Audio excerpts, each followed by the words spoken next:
தாய் தகப்பனுக்கு கீழ்ப்படி. அது சத்தியமா? சத்தியமா?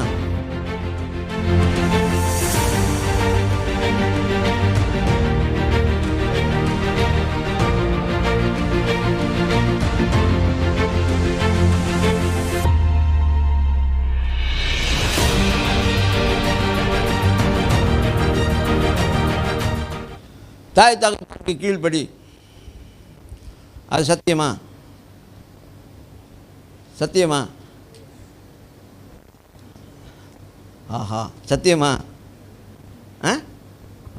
அப்போ மோரல் புக்கும் சத்தியம்தான்.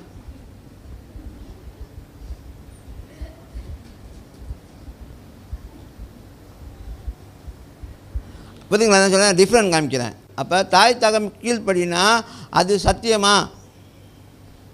Is a practice.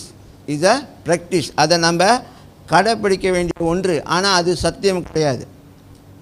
ஏன்னா மோரல்லையும் அதுதான் சொல்லிக் கொடுக்குறாங்க. ஆமாம் இல்லையா?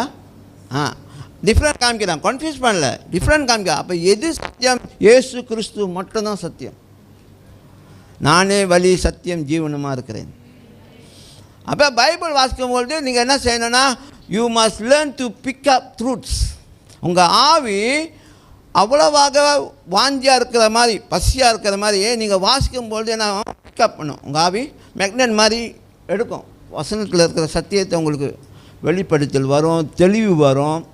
இது இப்படி தான் ஆண்டு செஞ்சுருக்கிறாரு, அப்படி ஒரு உங்களுக்குள்ளே ஒரு கிளாரிட்டி உண்டாகும். புரியுதா?